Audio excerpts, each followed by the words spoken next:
Fields in purple, including your organization's name, submission ID, and grant value, will be pre-populated for you and locked. You must, however, choose the reporting period and also put down your name and position within your organization.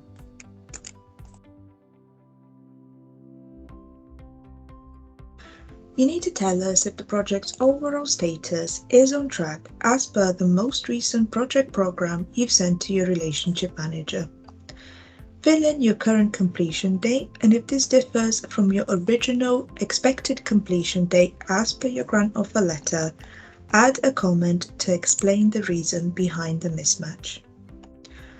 Provide highlights of the project's progress in the period you're reporting on, and comment on key areas of focus for the next reporting period. The overall milestone status of your project will change based on your input in the Site Progress tab. For example, if all of your individual measures had their final designs completed, this will update the overall milestone.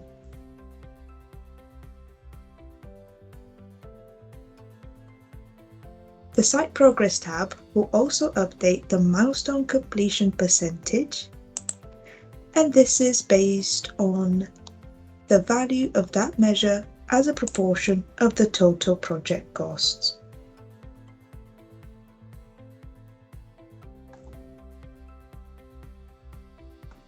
Once the milestone is reached, a message will appear against the individual milestone status, confirming that 100% has completed and prompting you to make a payment claim for the completion of your project milestone within 1 month.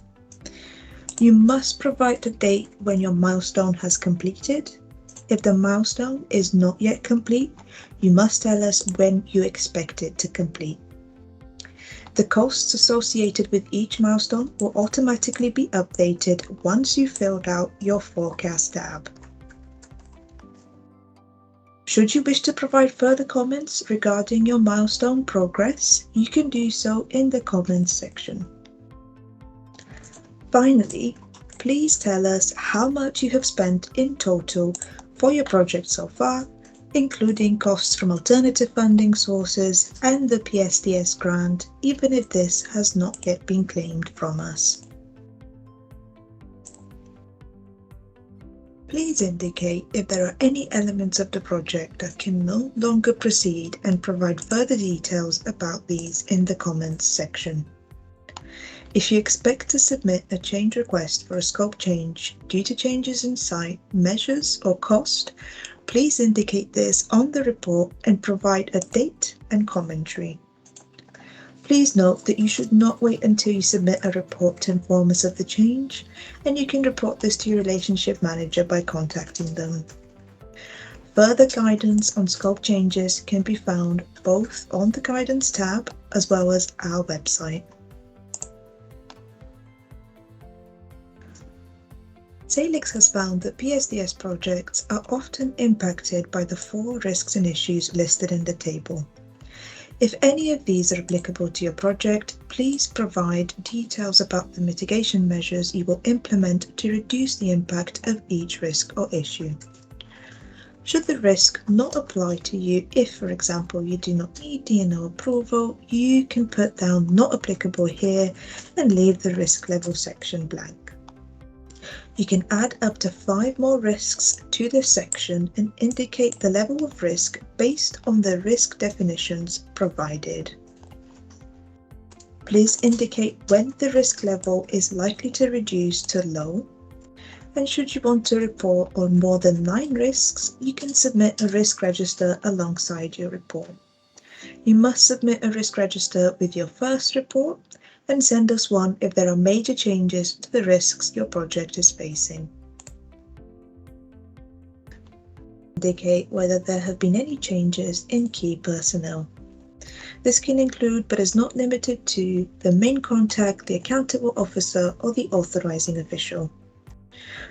Please comment on the change and include contact details of who is replacing the key member of your team.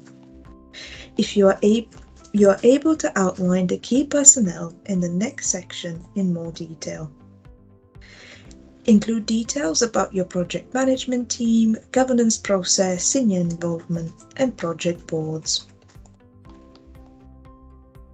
Here you can list up to 4 project approvals, and these can range from senior approval, contract approval, planning permissions, D&O approval, and or other internal approvals, for example, board, governance, or finance approvals.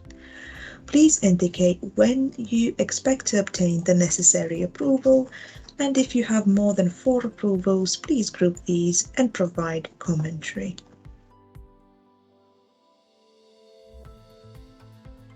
Your conditions will already be pre-populated from your grant offer letter.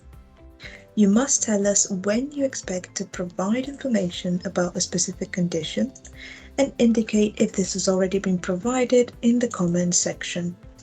You need to explain how far along you are in the process of providing information and tell us if you're experiencing issues with obtaining it. Once you have the details, you must send these via email to your relationship manager so that you can resolve your grant condition in a timely manner.